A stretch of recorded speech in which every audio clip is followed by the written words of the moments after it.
Pinagtawanan ang binata ng kanyang mga kaklase dahil nagtitinda lang daw siya ng pares. Pero sa araw ng kanilang graduation ay nagulat ang lahat noong dumating siya sakay ng isang magarang sasakyan. Magandang araw sa inyo mga kaserye. Ngayon ay buklatin natin ang panibagong pahina na naglalaman ng paksang Tindero ng Pares.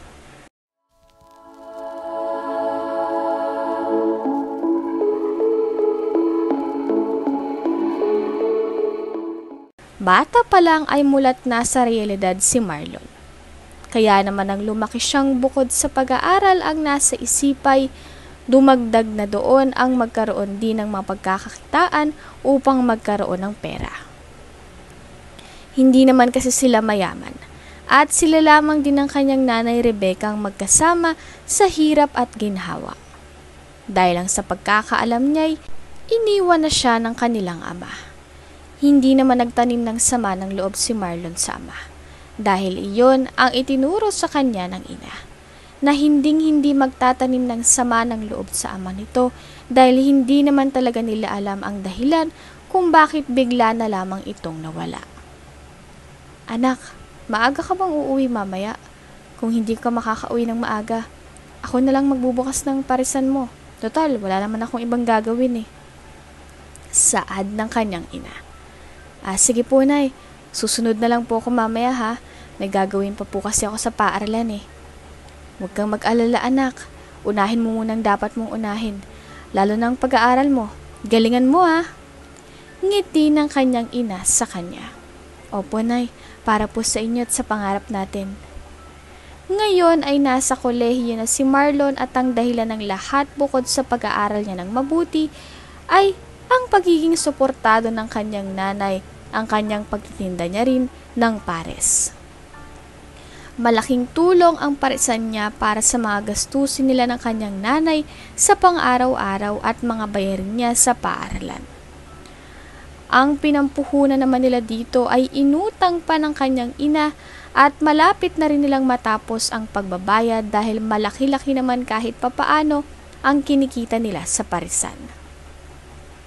Ngayon ay isa na ring graduating student si Marlon. Kaya mas lalo niyang sinisipagan ng pagtitinda para makapag-ipon ng perang gagamitin niya sa paghahanap ng trabaho. At kung hindi man siya papalarin, ay mas pagtutuunan na lamang niya ng pansin ang pagpapalaki ng kanyang parisan. Nagpapasalamat naman din siya dahil araw-araw ay marami rin ang bumabalik-balik pang customers dahil masarap daw ang tinitinda niya. Oh, Marlon, uuwi ka agad? Pasyal muna tayo sa parke. Ayas sa kanya ng kaklase niya. Naku, hindi ako pwede. May gagawin pa ako pag uwi. Kayo na lang muna ha. Sige, sa susunod sumama ka na. Hindi ko rin sigurado eh. Alam niyo naman, kailangan ko mag-ipon ngayon ng pera. Sayang naman kasi ang kikitain. Tsaka si nanay lang mag-isa ngayon sa parisan at wala siyang katulong. Kaya nga ako nagmamadali eh. Paliwanag niya sa mga ito. Sige, naintindihan ka naman namin Marlon. Sige kung may oras ka na lang, sumama ka habang hindi pa tayo nagkakanya-kanya kapag graduation na. Yun nga rin eh. Yaan nyo kapag nagka-oras ako, susama na talaga ako. Salamat sa pag-intindi. Uwi ka niya rito sabay ngiti. Pagka-uwi niya galing sa paaralan ay nagbihis na muna siya bago sumunod sa kanyang nanay sa parisan. Nay, ano po? Magalang niyang bati rito. Kaawaan ka ng Diyos anak, natagalan ka yata ngayon. Marami lang pong ginawa Nay, niyaya pa nga ako ng mga kaklase ko na mamasyal sa parke. Oh, bakit hindi ka muna sumama saglit para malibang ka? Wala naman pong gagawin doon. Tiyak, uupo lang kami doon. Magpapahangin at mag-uusap tapos uuwi na. Yung iuupo ko po doon, itutuon ko na lang po dito at kikita pa ako. Hay, nako anak. Minsan, nakakalimutan mo na rin na isa kang estudyante. Kailangan mo ring huminga pa minsan-minsan at maglibang ha. Pasensya ka na kung hindi mo masyadong na-enjoy ang buhay mo. Dahil maaga pa lang, kailangan mo nang kumayod. Dahil kung ako lang, ay hindi ko talaga kaya. Kita naman niya ang lungkot sa mukha ng kanyang ina ng mga sandaling iyon. Nay, hindi mo naman po kailangang humingi ng pasensya dahil kagustuhan ko naman po to. Kita ko naman din po kung gaano mo ginagawa ang lahat para maibigay sa akin ang mga pangangailangan ko. Maswerte pa nga po ko Dahil sa murang edad, alam ko na kung paano kumita ng pera. Ngiti ni Marlon sa ina. Ikaw talaga, alam ko namang sinasabi mo lang yan para wag akong malungkot Pero, seryoso ko anak. Kung may kaya lang ako at nakapagtapos, di sana. Magandang buhay mo ngayon. Di mo na sana kailangan kumayad ng husto. At di sana'y nakakapaglaro ka, nakakapasyal katulad ng iba mong kaedaran. Nay, huwag niyo na pong isipin yan. Tanggap ko po ang buhay na meron tayo ngayon. At pasaya po ako dahil kahit sa kabila ng paghihirap natin, magkasama po tayong dalawa. At magkasama po nating hinaharap ang mga pagsubok sa buhay. Magtatapos na po ako, Nay, kaya konting tiis na lang po. Nakangiti niyang wika sa ina. Hindi na lamang din nagsalita pa si Rebecca at nginitian na lamang ang kanyang anak. Ganoon na rin naman ang binata at sinimulan na lamang ang kanyang trabaho. Nang dumilim na ang paligid at pansin ni Marlon na nakaupo na sa isang sulok ang kanyang ina ay nilapitan niya na ito. Nay, ayos lang po ba kayo? Nag-aalala niyang wika rito. Oo anak, hindi ko lang akalain na dadami ang customers natin ngayon. Ang pagsasara natin ng alas 7 mukhang magiging alas 9 na o matagal pa dahil sa dami ng taong dumarating ngayon. Kaya nga po Nay, umuwi na lang po kayo Nay. Ako na po ang bahala rito. Ano? Ikaw lang mag-isa? Nay, kaya ko po. Tsaka sanay na rin po ako dito. Uwi na lang po kayo para makapagpahinga na po kayo sa bahay. Uuwi rin po ako agad kapag wala na pong tao. O siya, sige, sigurado ka ha? Opo, Nay. O siya, sige na. Umuwi ka agad mamaya ha. Huwag kang masyadong magpupuyat dahil may pasok ka pa bukas. Opo, Nay. Huwag po kayong mag-alala. Uwi rin po ako mamaya. Pinal niyang wika rito. At dahil maraming tao ng gabing iyon sa kanyang parisan ay puyat na naman si Marlon pagkapasok sa paaralan kinabukasan. Marlon, nandyan na ang guro natin. Gumising ka na't umayos, dali. Rinig ni Marlon ng wika ng isa sa kaklase niyang si Maki. Dali-dali siyang napaupo ng tuwid ngunit nang iangat niya ang kanyang ulo ay doon niya napag-alamang pinagtitripan lang pala siya nito. Kaya malakas na nagsitawanan ng mga ito. Pambira Maki, wala naman Wika niya sabay kamot sa ulo. Ginawa mo namang bahay tong paaralan Hindi ka pa natutulog sa inyo ha. At dito ka natutulog sa loob ng silid-aralan. Maki, puyat niyang si Marlon dahil buong gabi yung nagtrabaho kaya wag mo nang pagtripan. Sabad naman ng babae nilang kaklase. Ayos lang Joy, hindi naman siguro alam ni Maki yun Malapit naman ang mag-alas 2. Kaya sigurado, darating rin ang guro natin ngayon. Salamat sa paggising Maki. Pasasalamat niya pa rito imbis na magalit. Nagdaan ng ilang pang mga araw at kahit final exam nila ay kumakayod pa rin si Marlon. Minsan ay kahit ilang oras lang siyang nakakapagbukas ng parisan ay ayos na. Hindi niya kasi pwedeng palampasin ang araw na hindi siya nakakapagbukas dahil nasasayangan siya sa kita. Katuwang naman niyang kanyang nanay kaya hindi siya masyadong nahihirapan sa mga gawain. At nang matapos ang linggo ng pagsusulit ay inihanda naman niya ang kanyang sarili sa practice para sa kanilang papalapit na graduation. Araw ng Sabado, at dahil walang pasok at wala ring practice ay maagang binuksan ni Marlon ang kanyang parisan para mas maaga din ang pasok ng pera sa kanyang bulsa. At may maipanghanda sila sa pagtatapos niya. Habang nakaupo at hinihintay na may dumating na mga customers ay ganoon na lamang ang gulat niya nang makitang mga kaklase niya at si Maki ang naroon. Dahil do'y isang matamis na ngiti ang sumilay sa kanyang labi. Maki, Reynold, Agustin, naparito kayo, hali kayo. Ngiting bati niya sa mga ito. Mabutit naparito kayo sa tindahan ko. Kakain ba kayo? Anong sa inyo? Dagdag na tanong niya pa sa mga ito. Ngunit ganoon na lamang ang pagkabigla niya nang magkatinginan ng tatlo sabay nagtakip ng mga ilong bago natawa. Kala ko kung anong pinagkakaabalahan mo eto lang pala. Mayabang na wika ni Maki. Anong eto lang pala? Paglilinaw niya. Kala namin kung anong tindahan ang sinasabi mo. Yun pala, parisan lang. Wika ni Agustin.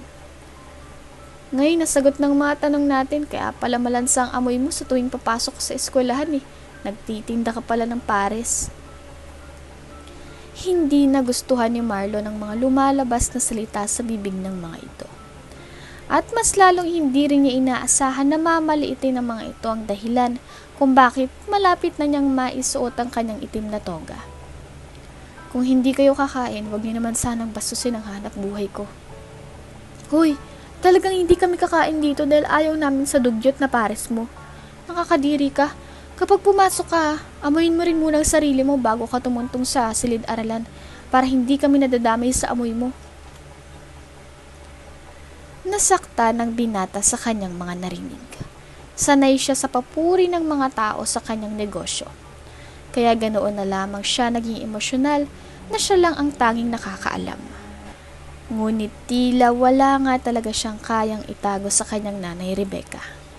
Dahil nang mapansin itong pagiging matamlay niya ng gabing iyon ay agad siya nitong kinausap ng masinsinan.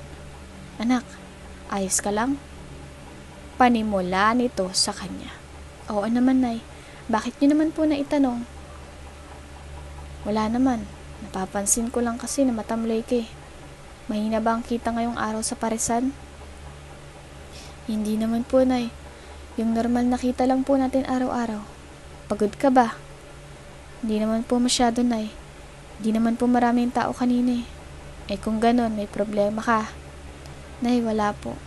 Sus, kilala kita anak. Kahit mga titig mo nga lang, alam ko nang ibig sabihin Bakit? Ano bang problema mo? Baka nakakalimutan mong nandito lang ako. Handang makinig sa lahat ng sasabihin mo. Ayaw man sanang sabihin ni Marlon ang tungkol sa nangyari kanina pero wala na rin siyang nagawa dahil hindi siya makakatakas sa kanyang ina. Kilala na kasi siya nito kaya hindi talaga niya itatago ang kung anumang problema ang kanyang kinakaharap. Bumisita po kasing mga kaklase ko kanina doon sa pwesto ko. Ang saya ko pa dahil nagkaroon sila ng pagkakataon na makapunta. Pero iba palang pinunta nila doon. Bakit? Nilait-lait ba nilang tinda mo? Opo. Dami pong nilang sinabi na hindi ko talaga kinaya Sabi nila, kaya raw palang lansa ko sa tuwing papasok sa paaralan ay dahil nagtitinda raw ako ng pares. Nakatulad ko raw ay ang dugyot din daw ng paninda ko. Hayaan mo na yung mga yon anak. Wala naman silang ambag Pagtiisan mo na lang din ang mga yon. Total, hindi naman na kayo magsasama-sama dahil magtatapos na kayo, no?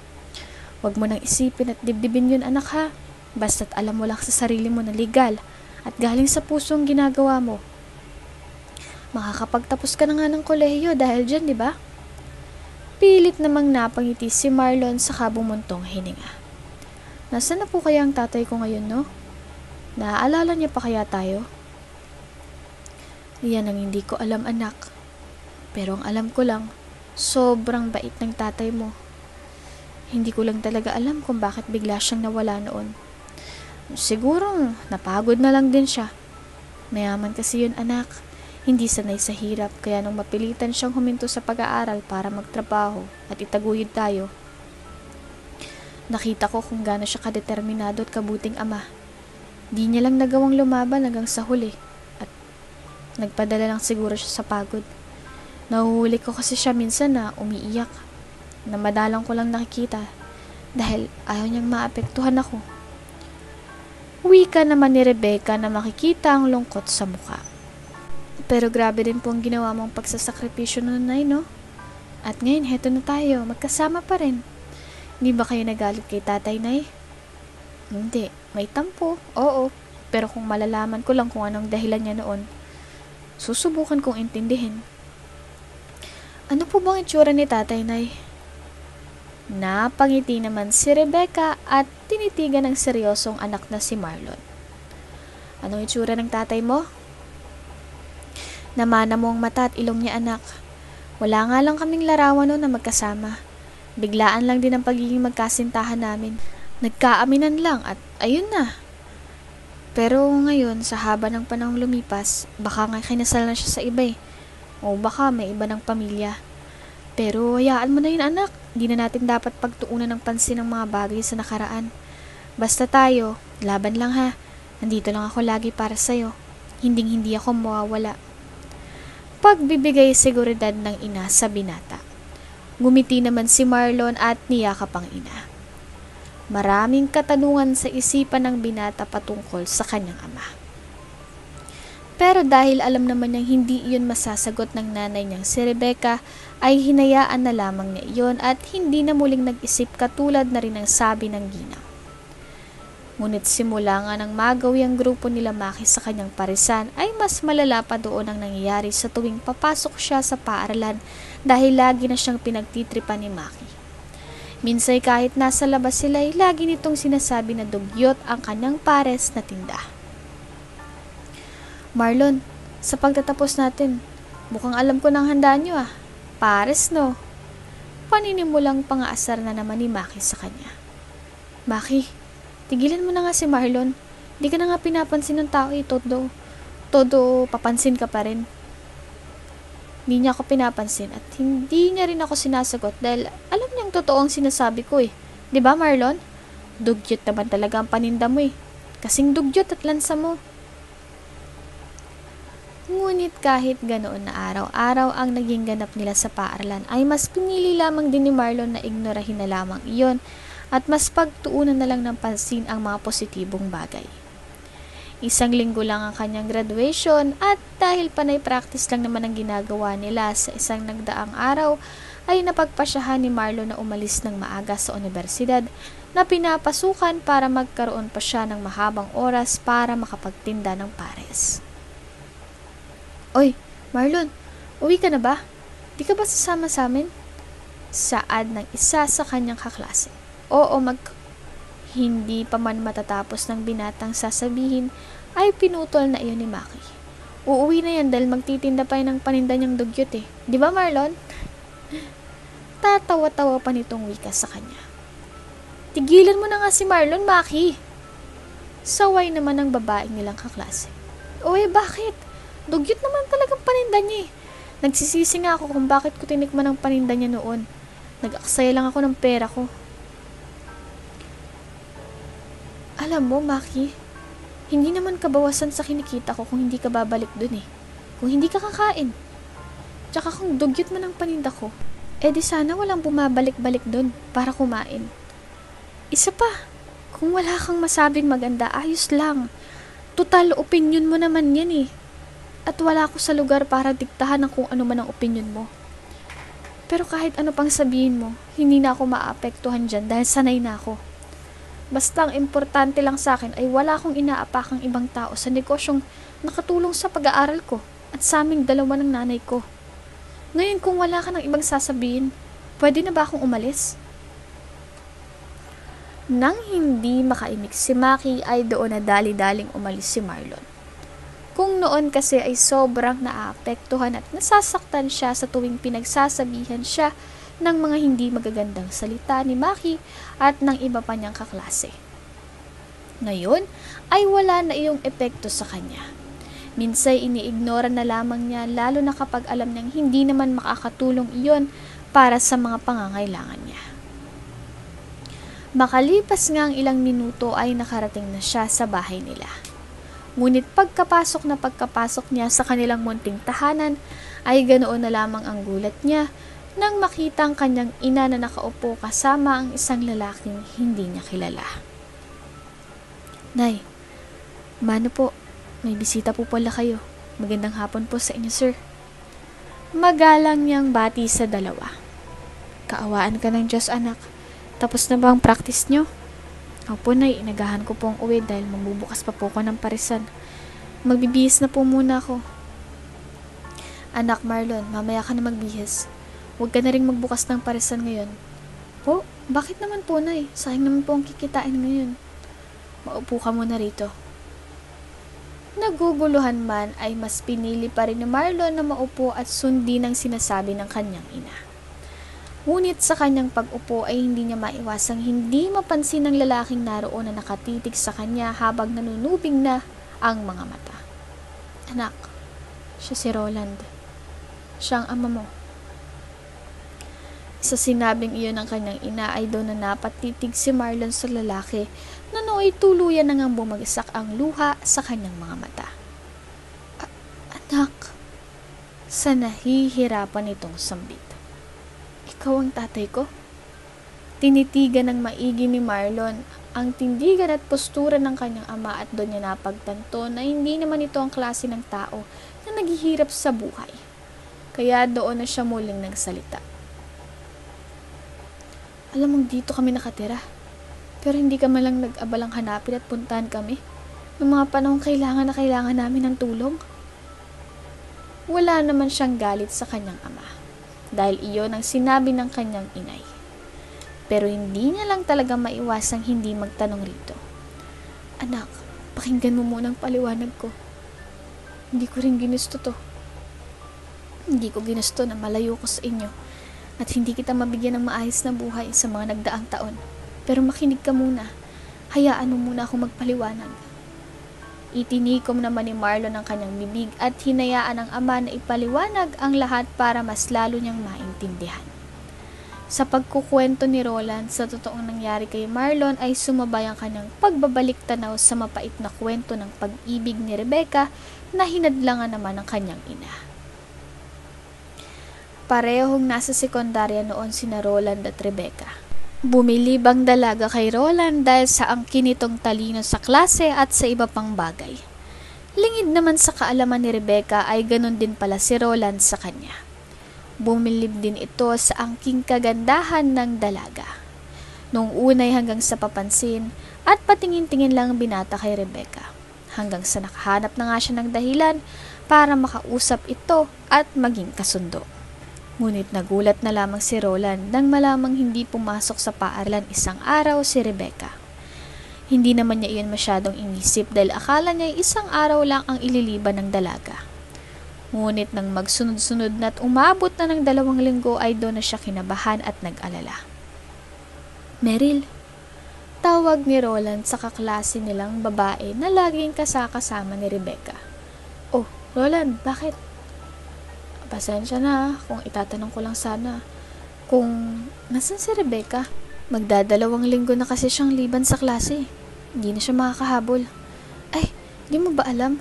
Nandito siya nung isang araw dahil nagpaalam siya sa mga guro natin. Nagpaalam? Oo, di mo ba siya nakita? Baka nasa silid-aklatan ka nun kaya hindi mo siya nakita. Baka nga. Pero bakit siya nagpaalam? Formal siyang nagpaalam sa lahat ng guro natin para hindi na siya hanapin dahil ilang araw na nga siyang liban, di ba? May nangyari lang kasi kaya hindi na siya makakapag-aral. Anong nangyari? Alam mo namang sila lang ng tatay niya ang magkasama, di ba? Sakitin kasi ang tatay niya dahil na rin sa katandaan. Kaya nung bawian to ng buhay, alam ni Rebecca na hindi na siya makakapasok sa eskwelahan. Kaya nagpaalam na lang siya. Awang-awa nga ako dun eh. Pero wala rin naman akong magagawa dahil hindi naman ako anak ni Henry C. Pero teka, ba't mo natanong? Wala naman. Nag-aalala lang ako. Saan ba siya nakatira? Pwede ko kaya siyang puntahan? Oo naman oh. Teka, ililista ko ang address kung saan siya nakatira. Iyon naman agad ang ginawa ni Meryl kaya hindi na rin nagdalawang isip si Roland na puntahan si Rebecca. Nang makarating naman siya doon ay naabutan niya ang dalaga na nagwawalis ng kanilang bakuran. Tila napansin naman ito agad ang kanyang presensya kaya ngayon ay nagkatinginan na sila. Roland, panimula ni Rebecca. Rebecca? Teka, anong ginagawa mo dito? Paano ka napunta dito? Paano mo nalaman ng...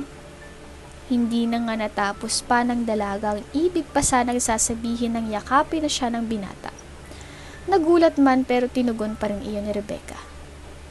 Nagtanong ako kay Meryl dahil siya lang naman ang madalas mong kasama eh. Sinabi niya sa akin na pumunta ka nga raw sa paaralan ng isang araw para magpaalam. Nasabi niya rin sa akin ang nangyari sa tatay mo. Kinalulungkot kong nangyari. Ayos lang. Wala naman tayong magagawa kung yun ang kagustuhan na talaga ng Diyos. Natanggalin si tatay sa buhay ko eh.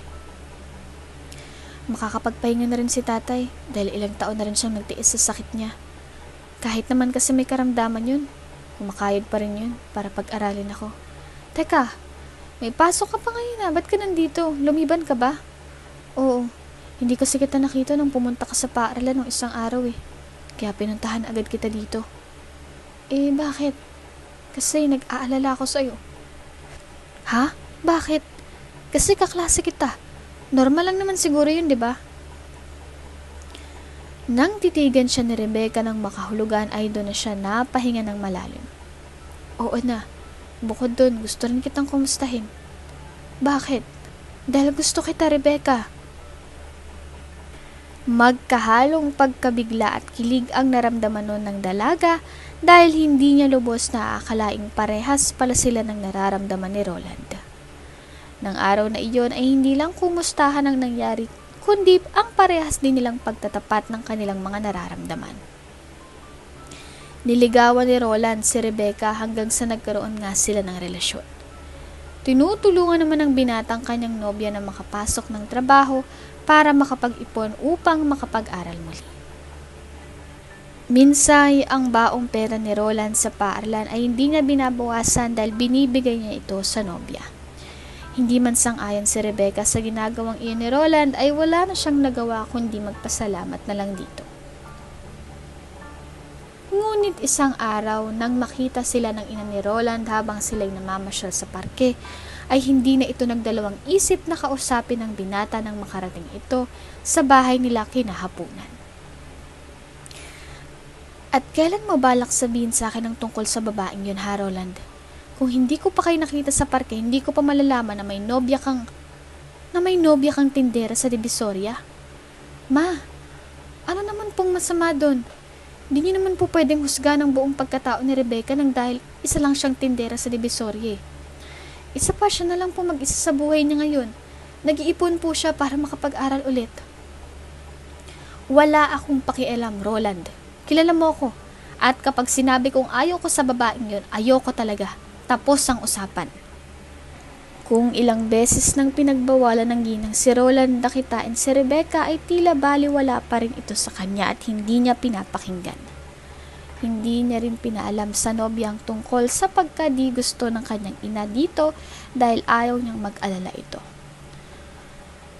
Nang tumungtong naman sa kolehiyo si Roland at balak na sana ng dalaga na bumalik na sa pag-aaral dahil sapat na ang naipon niya, doon naman nila nalaman na nagdadalang tao na pala ito.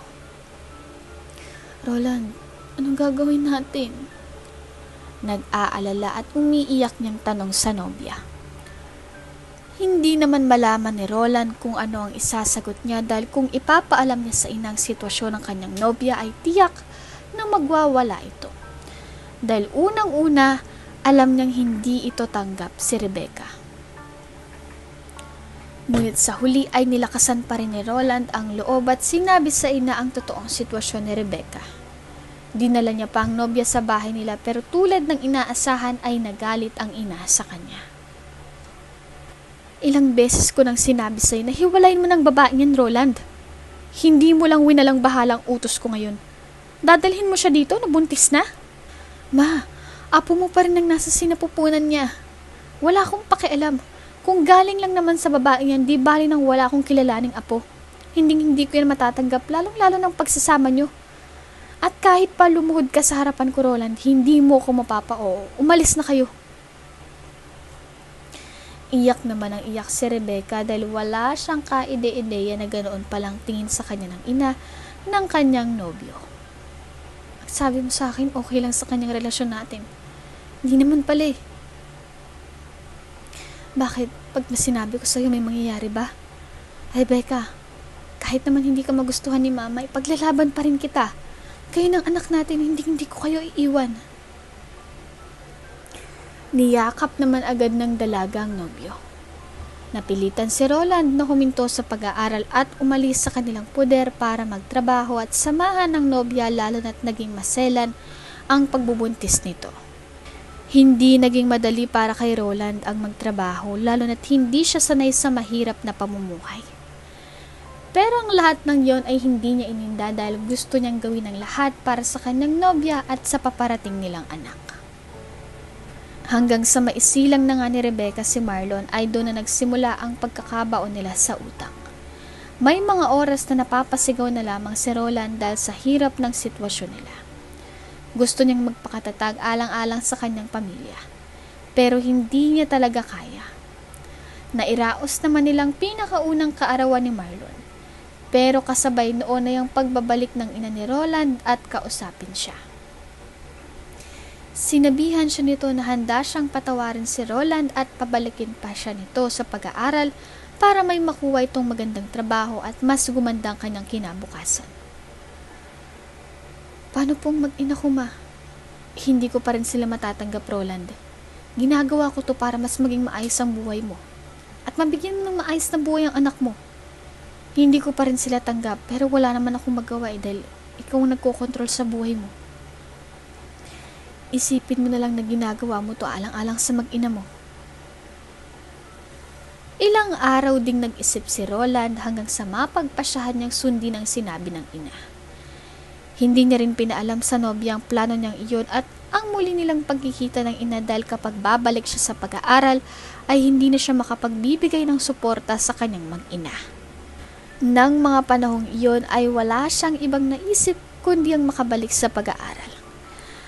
Dahil ayaw niya nang makabalik sa sitwasyong kahit bugbog sarado na siya sa trabaho ay tinitiis niya pa rin para sa kakarampot na kita. Habang kinukwento ni Roland ang lahat ng yon ay wala namang tigil ang kanyang mga luha sa pagbagsak. Naging duga ko nun, anak. Dahil sa hirap ng pinagdaanan ko, para lang makapagsuporta, inaamin kong mali ako. At hindi ko rin kayo inisip ng nanay mo na maling nagpadala ako sa sulsul ng lola mo. Nabigla na lang ako nawala nang hindi nagpapaalam sa nanay mo. Pero huli ng lahat para dyan dahil nangyari na iiwan ko na kayo. Naghihirap pa kayo at hinayaan kong saluhin ng nanay mo ang obligasyon ng isang ama at ina. Hinayaan ko rin na sa mura mong edad kinailangan mo magtrabaho para lang makaraos kayo sa araw-araw. Lahat ng yung labis-labis kong pinagsisihan, anak. Naging maganda nga ang takbo ng buhay ko noon. At noon ko pa sana balikan kayo, kaya lang natatakot ako eh. Natatakot ako na baka galit kayo sa akin. Hindi ko naman kayo mapipigilan dyan dahil kapag talaga namang nagalit kayo ay maiintindihan ko dapat. Nung nakaraang linggo, nakausap kong nanay mo at noon ko lang din na ipaliwanag sa kanyang lahat-lahat. Natakot ako, pero binaliwala ako dahil baka habang buhay ko na namang pagsisihan na hindi ko ginawa ang nasa puso't isipan ko. Sinabi niya sa akin, nahayaan ko raw munang maanalisa muna siya. Ng nanay mo, ang lahat, bago ko siya balikan para sa sagot niya. Sinabi niya rin sa akin na kahit ganun ang nangyari at ginawa ko, ay hindi ka nagalit sa akin kaya nagpapasalamat ako dahil tamang pagpapalaki ng nanay mo sa'yo. At ngayon na nandito na ako, kung bibigyan mo ako ng tsansang makapasok sa buhay mo, sa buhay niyo, babawi ako sa napakahabang taon na hindi ko kayo nakasama. Mahaba, emosyonal at kinakabahang wika ni Roland. Mas lalo namang naiyak si Marlon dahil sa ipinagtapat ng kanyang ama. Ngunit sa kabila niyon ay inintindi pa rin niya ito at mas nanaig ang kabutihan ng kanyang puso. Tay, pwede po ba kitang mayakap? Oo naman anak. Iyak ni Roland sabay yakap sa anak. Hindi naman maiwasan ni Marlon ang hindi mapahagulgol dahil sa ilang taon niya sa mundo ay ngayon pa lang niya nasilayan ng kanyang ama. Grabe, laki mo na anak. Huling beses na nakita kita 1 taon ka pa lang. Pasensya na. Patawarin mo si tatay. Pinapatawad ko na po kayo. Si Lola po tay, nasan po siya? Matagal nang pumanaw ang lola mo. Pero bago siya na maalam, sinabi niyang ihingi ko raw siya ng tawad sa inyong dalawa ng nanay mo. Tumango naman si Marlon at muling niyakap ang ama. Isasama ko na kayo sa bahay natin. Doon na kayo titira. Maya-maya pa ay wika nito. Nang araw ngang iyon ay sumama na sina Marlon sa bahay ng kanyang ama. Hindi naman niya maiwasang hindi man laki ang kanyang mata dahil napakalaki ng bahay ng ama niya at meron ding mga magagarang sasakyan. Ikaw lang po bang nakatira dito, Tay? Grabe, ganda. Manghang tanong ni Marlon sa ama. May mga kasambahay anak, pero ang lahat ng nakikita at makikita mo ay sa ating lahat. Mga pag-aari nating mga negosyo na patuloy pa rin namamayagpag kaya hindi mo na kailangan magtinda ng pares.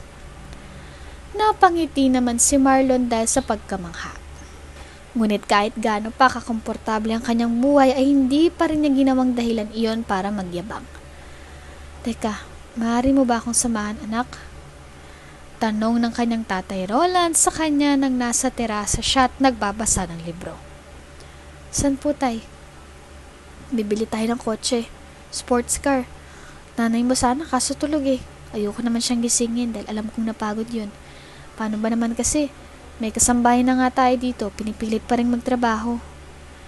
Natawa naman si Marlon sa sinabi ng kanyang ama. Ganyan na po talaga si nanay tay. Noon pa man, sabak na po kasi yan sa trabaho eh. Kaya medyo nasanay na siya sa may ginagawa talaga. Pero teka tay, bibili naman po kayo ng bagong kotse. Eh may 4 na po kayong kotse ah. Natatawa niyang wika. May nagustuhan lang ako anak at sayang naman kung maunahan ako ng iba. Tsaka pangako huli na to. Kapag nakabili ako ngayon, hindi na ako bibili ng bago. Sige po tay, magbibihis lang po ako at bababa na po ako para samahan kayo. Sige anak, dito na ako sa labas maghihintay sa iyo ah. Opo. Iyon naman agad ang ginawa ni Marlon at nang matapos ay sabay na silang umalis ng kanyang ama para bumili ng kotse. Nung unay akala niya gustong kotse ng kanyang amang bibili nila. Pero nang siya ang pinapili nito ay kitang-kita niyang galak sa mata ni Roland. Ayos lang po ba sa inyo yan tay? Baka hindi niyo po yan gusto ah. Ano ka ba anak? Masaya nga ako eh dahil isa rin to sa mga pinagpipilian ko. Magaling kang pumili anak. Nagustuhan ko, ikaw, gusto mo ba to? Opo tay, maganda po. Tumango naman si Roland bilang sagot. Sa araw naman ng pagtatapos niya ay gano'n na lamang ang gulat ng kanyang mga kaklase, lalo na sila Maki nang makita siyang lumabas sa isang magarang sasakyan. Hanap pa. Sa'yo ba yan, Marlon? Oo, baka naman hiniram mo lang. Natatawa pa nitong saad lang. Ngunit imbis na si Marlon ang sumagot ay sakto naman ang paglabas ng kanyang ama kaya ito nang nagsalita. Magandang araw sa inyo, ako si Roland, ang ama ni Marlon. At oo, ang sasakyan na ito ay latest na kabibili lang namin ng isang araw. Hindi niya rin to hiniram dahil sa kanya to dahil ito ang regalo ko sa kanya sa pagtatapos niya. Sabi nito at agad inabot ang susi sa anak. Hindi naman halos makapagsalita si Marlon sa gulat. Tay, akala ko ba? Akala mo sa akin yan? Hindi no, kaya ang ikaw ang pinapili ko ay dahil sa'yo yan. At kung namang problema ka dahil hindi ka marunong mag-drive, ako nang bahala doon. Tuturuan kita. Marami tayong oras para gawin yun anak. Ngiti nito sa kanya sabay akbay. Napangiti na lamang din si Marlon bilang tugon at labis na nagpapasalamat sa kanyang ama. Kitang-kita niya rin ang gulat na rumihistro sa mga mukha ng kanyang mga kaklase. Lalo na ang grupo ni Maki ngunit hindi na lamang niya iyon pinansin. Bukod sa regalong sports car ng ama ay masayang masaya rin ang binata dahil ang kanyang nanay at tatay ang tumuntong at sumama sa kanya sa entablado para isabit ang kanyang medalya. Walang mapaglagyan ang sayang nadarama ni Marlon sa araw na iyon at sa mga sumunod pa na araw dahil nabuo na ang kanilang pamilya. Hindi naman din siya binigo ng kanyang ama dahil bumawi nga ito sa kanilang dalawa ng kanyang ina. Maliban doon, mas lalong napangiti si Marlon nang sabihin ni Roland sa kanya na magpo-propose na ito sa kanyang nanay Rebecca na hinding-hindi nito nagawa noon. Suportado po kita dyan, Tay. Ngiti niya rito. Ginawa naman agad ni Roland ang kanyang proposal, bagay na ikinaiyak naman ng kanyang nanay. Kung hindi tayo tumanda, reklamo pa nito. Hindi pa naman talaga tayo matanda eh. Tsaka hindi ko to nagawa nun, diba? Kaya ngayon na nandito ka na ngayon sa tabi ko, hindi ko nahahayaang hindi pa rin magawa to, Rebecca. Pakasalan mo ko. Oo, Roland. Handa akong pakasalan ka. Nang mga sandaling iyon ay agad niyakap ni Marlon ang kanyang mga magulang dahil sa sayang kanyang nadarama. Hindi naman naputol ang kasiyahang iyon sa mga nagdaan pang araw.